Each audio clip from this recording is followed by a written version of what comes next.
Hola, buenos días, ¿cómo están? Esperemos que estén muy bien, que se estén cuidando, que esté bien la familia, que tengamos la certeza que esto va a pasar pronto, pero también depende de nosotros y hay cosas que no dependen de nosotros y que debemos estar atentos. Bueno, el siguiente video es cortísimo, es solamente para dar respuesta a la evaluación del mes de mayo que está relacionada con las corrientes de pensamiento e investigación historiográfica. Acá ya nos vamos metiendo en lo que es el estudio, la disciplina de la historiografía, ¿ya? Entonces, ¿cómo está dividido esta, esta evaluación? Se dividió en 3 ítems, uno que era de conceptos teóricos, el otro comprensión de lectura, y un tercer ítem de síntesis, que era la infografía de corrientes de pensamiento. ¿Ya? Entonces, ¿qué es lo que vamos a realizar? Vamos a comenzar por los conceptos brevemente, después vamos en, el, en las clases que van a comenzar la próxima semana, podemos ir aclarando ciertos elementos, pero vamos a hacer brevemente esto, ¿ya? Entonces, el ítem número 1 es conceptos, ¿ya? Y en estos conceptos se nos van a presentar 4 elementos, que es historia, ciencias sociales, historiografía y fuentes, ¿ya? Entonces, vamos a partir por el concepto, el número 1 que aparece en la evaluación, que es el concepto de historia, ¿ya? Por ejemplo, Martín Arancibia, aquí tengo la evaluación de él, señala que la historia es la ciencia social que se encarga de estudiar el pasado de la humanidad. Por otra parte, la palabra se utiliza para definir el periodo histórico que se inicia con la aparición de la escritura e incluso para referirse al pasado mismo. Una muy buena definición. Quizás nos queda poder complementarla un poco. Por ejemplo, aquí ¿qué nos señala? Acá Heródoto, que es considerado el padre de la historia, dice, una de las acepciones de la palabra historia es indagar, buscar, preguntar, reflexionar sobre el pasado para dar una explicación objetiva de los sucesos. Esta definición la dio Heródoto, ¿ya? Eh, Padre de la historia, señala, ¿ya? ¿Qué es lo que nos vamos a tener acá? Que la historia no es solamente recopilar datos, la historia generalmente la hemos vinculado y erróneamente la hemos vinculado al pasado, pero la historia es más bien presente y futuro, ya más que pasado. Nosotros utilizamos en la historia el pasado como referencia solamente o para encontrar las raíces, las causas, pero la historia sirve no para aprender del pasado, sino más bien para comprender el presente y construir un futuro. Por ejemplo, si lo pusiéramos como en el médico, ¿qué hace el médico? El objetivo de un médico no es estudiar los síntomas o estudiar las bacterias, sino que el objetivo final del médico es que el paciente sane. Lo mismo lo podríamos llevar, eso mismo, trasladarlo a lo que es la historia. En la historia nosotros vamos a ver las causas, vamos a buscar las raíces de un problema. ¿Para qué? Para poder darle solución, ¿ya? Y para poder construir precisamente un futuro. Es comprender el presente que estamos viviendo, pero con la finalidad de construir un futuro, ¿ya? Eh, entonces, la historia está relacionada con lo que ha hecho la humanidad a lo largo de nuestros tiempos. Cuando comenzamos a hablar de la historia, como bien salía en la evaluación, en la respuesta que leíamos recién, hablamos de historia desde el momento en que emerge la escritura en Mesopotamia. Ya estamos hablando aproximadamente 6.000 años atrás. ¿ya? ¿Por qué? Porque ahí puede quedar registro del acontecer humano, ¿ya? La historia está relacionada con la humanidad, ¿ya? ¿Qué más vamos a tener acá? Vamos a encontrar lo que son las ciencias sociales, ¿ya? En las ciencias sociales ampliamos el abanico. La historia no es la que va a poder comprenderlo todo. La historia no es la que va a poder encontrar soluciones a nuestras problemáticas, sino que la historia se enmarca dentro de un conjunto de otras ciencias que buscan lo mismo, cada cual en su especialidad, ¿ya? Por lo tanto, las ciencias sociales vendrían siendo el conjunto de disciplinas que se encargan de estudiar de forma sistemática los procesos sociales y culturales que son producto de la actividad del ser humano, ¿ya? Y cómo este ser humano se relaciona con su entorno, ¿ya? Por lo tanto, eso van a ser las ciencias sociales. Es un conjunto de ciencias, es un conjunto de disciplinas que se encarga del acontecer humano, ¿ya? Y cómo éste se relaciona entre sí y se relaciona con su entorno, ¿ya? El número 3, vamos a hablar de la historiografía. Se refiere a la metodología y a las prácticas de la escritura de la historia en un sentido más específico. Se refiere a escribir sobre la historia en sí. Es la disciplina que se encarga de estudiar propiamente la historia. Es la que se encarga de recopilar datos, pero ¿qué hace la historiografía? Interpretar estos datos, ¿ya? Y darle sentido a estos datos, ¿ya? Por lo tanto, la historiografía es la disciplina que recopila lo que es el concepto de historia. Son estos hechos de la humanidad y le dan un sentido, le dan un relato, ¿ya? Y finalmente vamos a tener lo que son las fuentes, ¿ya? Es de donde nosotros en la historiografía sacamos los datos. La historiografía no viene de la imaginación, sino que la historiografía, al ser una ciencia, necesitamos algo que nos respalde. Por lo tanto, ¿qué es lo que nos va a dar el respaldo? Son las fuentes. Eh, Hay diferentes tipos de fuentes, fuentes escritas, por ejemplo, un periódico, un acta, un certificado. eh, ¿Qué más tenemos dentro?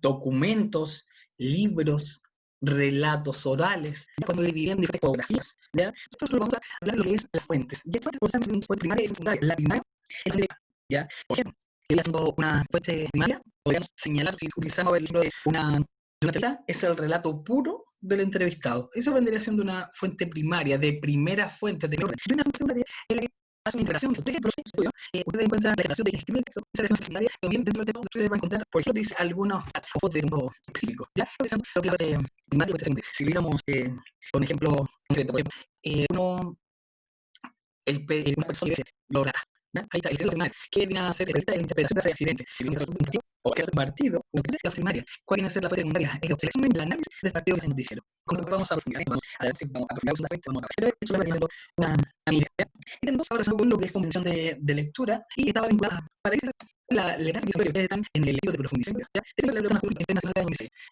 Es sirve para entender cómo y interpretar la que vivimos porque establecido el decreto divino es una cuestión y por lo tanto puede ser cambiada por la semana. La historia no se trata como tal, las cosas en conciencia no se dan de forma espontánea, sino que son fruto de decisiones también de personas. Por lo tanto, cualquier persona puede incidir en el delito. Eso sí tenemos que pensar que lo que nosotros vivimos es sí, muchas veces se puede cambiar nuestra sociedad y eso no se puede. Sí se puede, porque lo que estamos viviendo ahora son decisiones tomadas por otra persona. No es que para que Dios, no es que Dios haya hecho esto así. Para no es algo tampoco de uno natural. Nuestro modelo, nuestro sistema económico son decisiones humanas, hechas por humanos, y por lo tanto hechas con un objetivo y un pensamiento y una visión de mundo que se impone. Por lo tanto, podríamos señalar que lo que nos toca vivir es una imposición de una idea, ¿ya? Y que esta idea se nos impone a nosotros, a los demás. Pero no quiere decir que esta sea la única forma de vivir. Entonces, eso es lo que nos permite la historia. Por ejemplo, estamos viendo, por ejemplo, puede ser como antecedente del estallido social de octubre del 2019. Para que revisemos cómo se implementa nuestro modelo, lo que es el neoliberalismo, cuándo se implementa, cómo se implementa, qué es la Constitución que lo mantiene, cómo se establece la Constitución política que lo rige actualmente. Por lo tanto, si nos damos de eso, para que no se pierda la historia, vamos a darnos cuenta que lo que nos toca vivir ahora es una visión de mundo que se impone, es una visión de sociedad que se impone, pero no quiere decir que se está bien, o tampoco quiere decir que se está mal, va a depender de quienes la ejecuten y la lleven a cabo, ¿ya? Por lo tanto, la historia nos va a servir para sacar esa idea de que muchas personas dicen es lo que nos tocó. No, es lo que se nos impuso, podríamos decir. ¿Ya? Y nos vamos a un tercer ítem, que es el ítem de la que ustedes tienen que realizar la infografía. Por ejemplo, miren, observemos este video.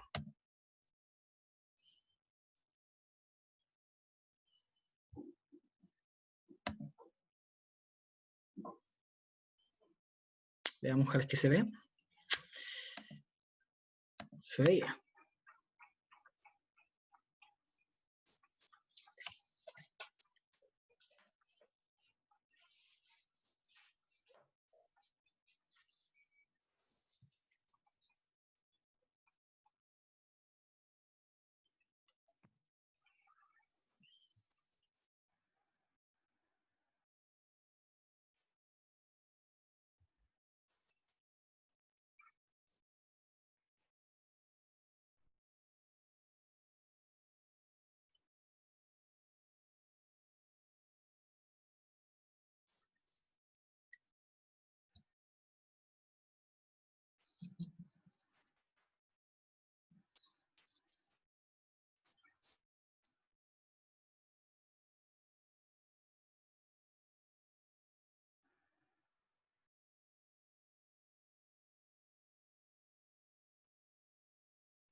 Bueno, ahí, ¿qué es lo que observábamos?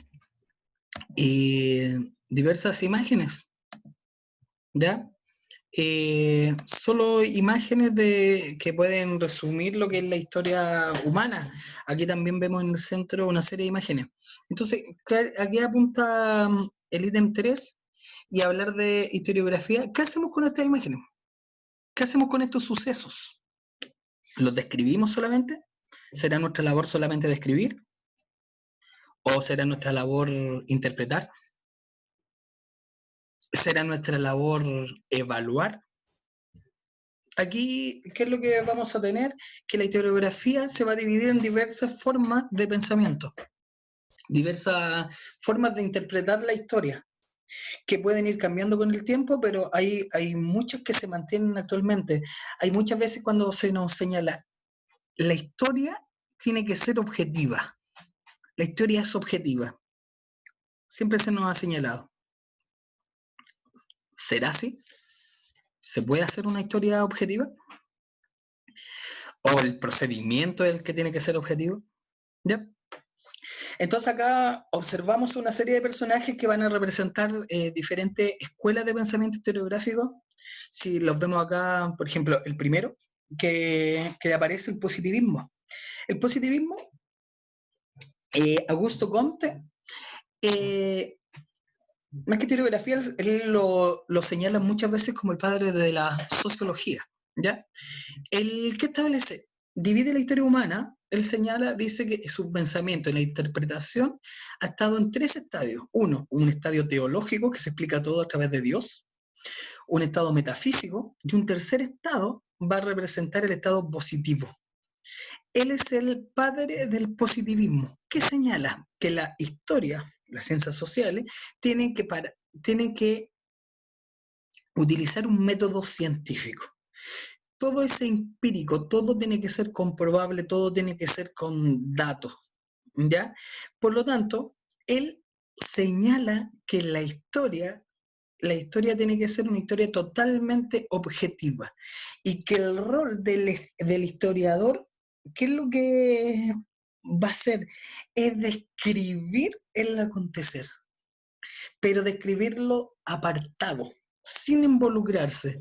El rol del historiador es describir de la manera más objetiva posible un hecho, un acontecimiento, ¿ya?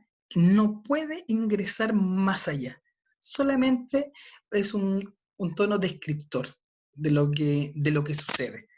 Esa es una mirada de la historia. Por ejemplo, dice que aparece el historiador no puede ni debe interpretar, sino solamente acumular datos para describir objetivamente el suceso. Su intención era encontrar el dato puro y construir leyes históricas. ¿Ya? Esa es una posición. A él se le debe que se señale que la historia es una ciencia, ¿ya? Que es parte de las ciencias sociales.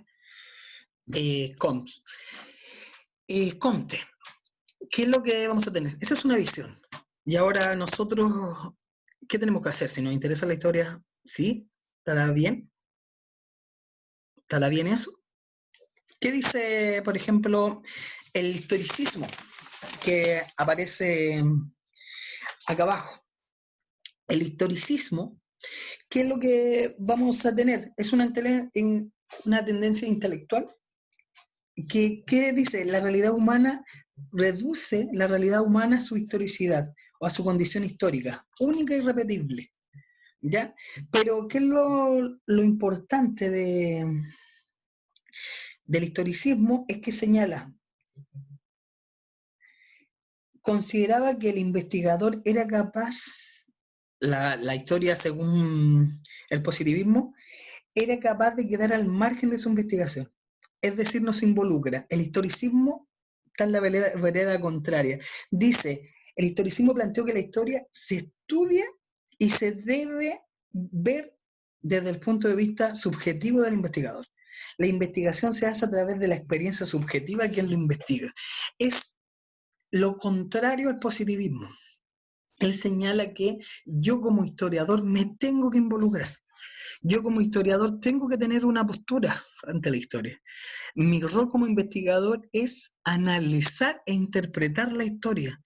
Y no es que él señale que todo, que tenga que ser subjetiva por ser subjetiva, sino que él habla de que la objetividad es imposible, que la subjetividad viene a ser algo que va de la mano del rol de la historiografía. ¿Por qué? Porque él dice que la historia no puede generar solamente una descripción, sino que el historicismo señala que la historia se tiene que interpretar. El historiador no es un descriptor, el historiador es un interpretador de la historia. Y si tú interpretas la historia, lo vas a hacer desde tu subjetividad, porque tú te relacionas, tienes una visión de mundo. Es imposible que alguien no tenga una visión del mundo. Quienes dicen que la historia es objetiva, esa es su visión de mundo incluso. El hecho de señalar que la historia es objetiva se plantea, ya pierde la objetividad. ¿Ya? Entonces acá encontramos diametralmente opuestos. Otro elemento acá que tenemos, el materialismo histórico. El personaje que vemos acá de barba, en la esquina superior es Carlos Marx.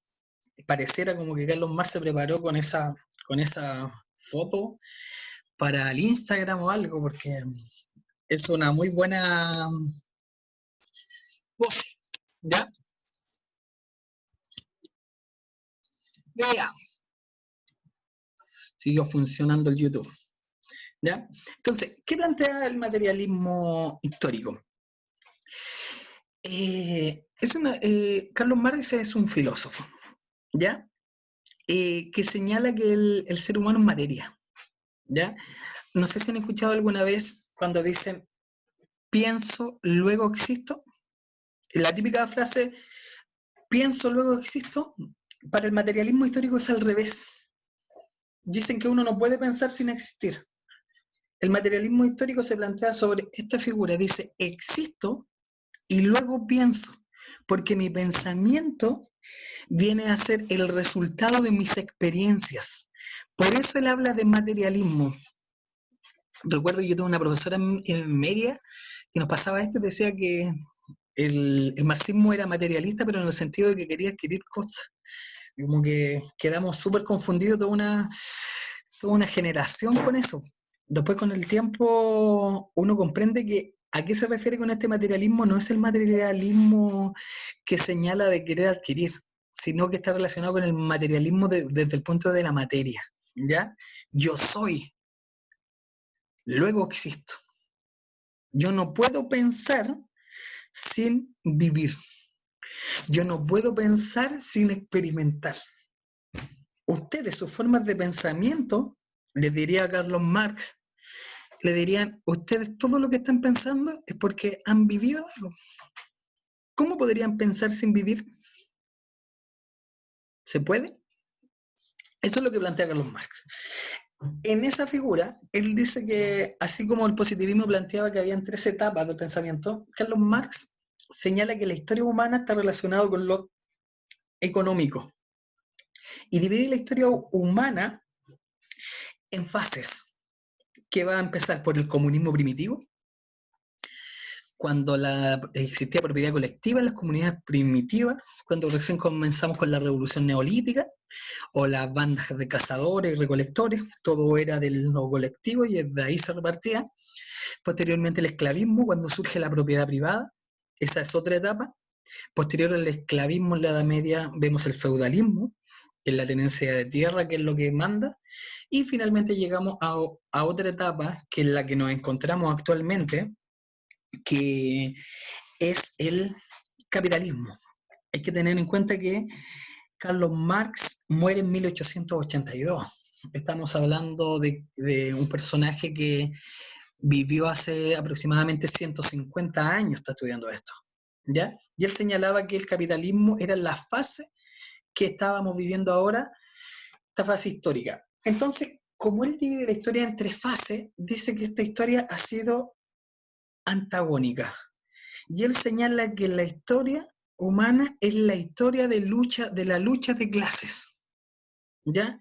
Y que la lucha de clases va a ser el motor de la historia. Es la lucha que enfrenta entre el esclavista y el esclavo, entre el señor feudal y el siervo, y actualmente entre el señor capitalista, el dueño de los medios de producción, y el proletario, o sea, las personas que trabajamos a cambio de un sueldo. Esta lucha permanente es el motor de la historia. Y la historia no se puede analizar sin tener en consideración esto. Esto es lo que señala Carlos Marx con su materialismo histórico. ¿Ya? Nos quedan 2 más. Tenemos acá la escuela de los anales. ¿Ya? La escuela de los anales, ¿ya? Fundada por Bloch, ya entre otros los más destacados. Si se dan cuenta, todas las imágenes, todas las fotos, estos tipos como que estaban pensando, insisto, en el Instagram. Muy buenas fotos tienen. Entonces, ¿qué señala la escuela de los anales? Lo primero, dice que la historia no puede estar apartada de otras ciencias. Lo primero, la historia es parte de un sinnúmero de disciplinas que se ayudan mutuamente. ¿Ya? La escuela de los anales es una revista. Y en esta revista se va a ver un trabajo colectivo entre diferentes disciplinas. Y eso es lo que va a formar esta idea de que uno no puede interpretar la historia solamente desde el punto de vista de la historia, sino que también desde el punto de vista de la sociología, también desde el punto de vista de la psicología, ¿ya? Y otras disciplinas. ¿Ya? Entonces, ¿qué es lo que va a señalar otro punto de elemento importante de la escuela de los anales? señala que la historia se mueve en tres planos temporales superpuestos. ¿A qué referimos esto? Él divide que la historia, existe una historia de larga duración que estudia las eras, ¿ya? Es como cuando nosotros señalamos cómo dividimos la historia, la era antigua, la media, la moderna, la contemporánea, prehistoria. Ahí es historia de larga duración, que va lentamente avanzando. Pero también, cuando hablamos de superpuestos, que van a la misma vez, hay una historia de mediana duración, ¿ya? Que van más relacionados con periodos un poco más acotados. Podemos hablar de siglos, o lo que señala, hay un Erich Kaufmann, señalaba que nosotros actualmente, el siglo pasado, el siglo XX, fue un siglo corto. Y él señala que los siglos no está relacionado simplemente que empezó el siglo XX, no es que haya comenzado en 1900 y haya terminado en 1999, sino que él dice que el siglo XX fue corto. Es otra interpretación. Dice que se inicia con la Primera Guerra Mundial en 1914 y culmina con la caída del muro de Berlín o el bloque socialista ya a comienzos de los 90. Eso es el siglo XX. Y es una historia, dice que ahí podemos ejemplificar medianamente lo que podría ser la historia de la mediana duración, y también señala la Escuela de los Anales que estamos viviendo también la historia de corta duración, y está más bien con hechos específicos, de como señala el mismo, corta duración, acontecimientos, eh, décadas, menos que décadas, ¿ya? Son la historia de la inmediatez. Pero todas estas historias van de la mano, construyendo una. ¿Ya? Entonces, esos tres elementos hay que comprender. Para entender esto, nosotros podemos, por ejemplo, para estudiar lo que nos pasa actualmente, tenemos que entender qué es lo que pasó, por ejemplo, en octubre del 2019, pero tenemos que irnos a una historia de mediana duración, po, y entender lo que es el neoliberalismo y un poco más lo que ha sido el siglo XX, cómo se impone, Guerra Fría. Ahí tenemos historia de mediana duración, y finalmente también tenemos que entender una historia de larga duración que podría ser ya desde la implementación del capitalismo, o si podemos ampliarlo mucho más, desde la invención y la consolidación de la propiedad privada. ¿Ya? Por lo tanto, podemos ver cómo paralelamente un hecho, un acontecimiento se puede interpretar desde la corta, la mediana y la larga duración. Y todo va de la mano. Y finalmente, la historia cultural, tenemos acá, y que señala que antiguamente se tendía a hacer la historia desde el punto de vista político, económico o militar, o de los grandes personajes. ¿Qué plantea la historia de la historia cultural? La historia cultural apunta a que existen otros tipos de historia. Se rescata a los sujetos, ¿ya? Viene la historia de la feminidad, por ejemplo, la historia de la niñez, de la juventud. Tenemos un ejemplo claro, lo que es historia cultural. Hay, hay unos tomos de la historia contemporánea de Chile, que es de Julio Pinto, del autor que hablábamos en el ítem anterior, y Gabriel Salazar, sacan la historia contemporánea de Chile, que son 5 tomos. Y hay tomos, por ejemplo, hay uno que específicamente es historia de niñez y juventud, que habla del proceso histórico de Chile desde el punto de vista de la experiencia de los niños y de los jóvenes. Pero también hay otro de eh, hombría y feminidad, también. Se rescatan estos sujetos, se rescatan la historia de las culturas, la historia de los procesos, ¿ya? Eso es la historia cultural, ¿ya? Esto es cómo interpretamos todos estos datos que aparecen acá, ¿ya? Y nos vemos la próxima semana. Espero que esto les haya ayudado, espero que les sirva, y espero que principalmente vayan haciéndose una idea de cuál de estos personajes les llamó más la atención, cuál es la idea que más le acomoda, y la próxima evaluación va a ir enfocada precisamente en esto. Investigar desde el punto de vista positivista, escuela de los anales, historicismo, historia cultural o materialismo histórico. Muchas gracias, eh, niñas y niños. Espero que estén muy bien y que pase pronto esto. Chao. El enlace de esta presentación Esta va a quedar en los comentarios de YouTube. Chau.